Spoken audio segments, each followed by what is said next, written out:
الناحيه الثانيه يعني عنده توقع حتى اللي هي ممكن تتلعب بالعرض وتروح بالشكل ده ويحرز الهدف الثاني. العيد ده لعيب كبير، خلينا نتكلم بصراحه، من اللعيبه التقال، هو عارف اتجاهه فين.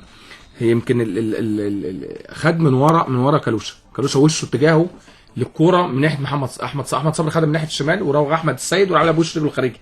يعني الاصعب اللي وشه الخارجي، يعني شوف عملها ازاي، خدت الكير لفت، احمد عيد جايبها مكمل كافير والتاني خلاص، هو عارف بتلعب واحد تحت اتنين. اللي خد الكوره اللي هو احمد صبري، اللي هم بيلعبوا اتنين تحت الفيرود، بيلعب بفيرود ومن تحت اتنين احمد عيد واحمد صبري هو اللي خدها. سامي راح كمل فيرود اولاني، احمد عيد راح قطع على العارضه الثانيه. هو ده التكتيك وهي طريقه اللعب اللي بتلعب بيها في الكرات الهجوميه. فراح مقاطع، عدت كل الناس، كله بيتفرج، قطع احمد عيد حطها ببطن رجله في اخر خلاص في الثواني الاخيره زي ما بيقولوا. وده الشغل التكتيكي، دي جمله معموله بتتعمل على طول، واحد بيروح الاثنين بيروحوا على واحد على القريب وواحد على البعيد. وده اللي حصل في الجمله دي.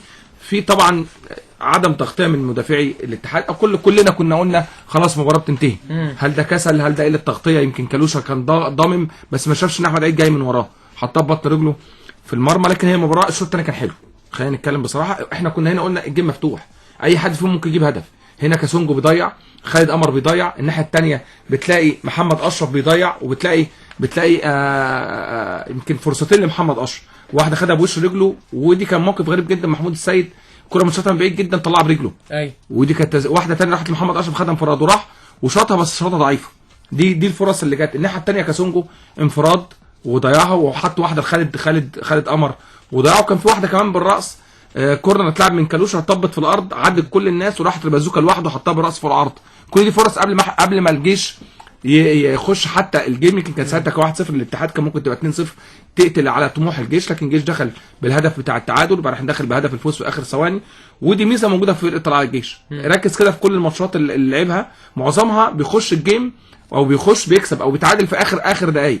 عملها كتير الفتره اللي فاتت، عملها في الداخليه، عملها مع الاسماعيلي في التعادل، عملها النهارده، فعمل اكثر من مباراه دخل فيها وخد اللقاء او تعادل. فالنهارده دي بقت ميزه موجوده في فرقه الجيش. عنده ميزه ان هو النهارده ليه احمد صبري قاعد بره. النهارده لما تيجي تبص احمد صبري وتريكا دول من افضل اللعيبه اللي بيلعبوا في مساحات ضيقه. النهارده مقعد الاثنين، النهارده صبري ورا رابحه محمد جمال، محمد جمال لاعب الوسط اصبح الراجل مش عايز يرمي كل اوراقه من الاول. يعني برضو دي التقسيمه اللي احنا بنتكلم عليها. بدا مأمن بثلاثه في نص الملعب كويس قوي، بدا يفرغ شويه نص الملعب، طلع محمد رزق وراح منزل صبري وزود القدرات الهجوميه، وخرج محمد اشرف وراح مدخل مكانه محمد جمال. بدا يشتغل اللعيبه اللي هي بتشتغل في مساحات او اللعيبه اللي عندها مهاره فرديه.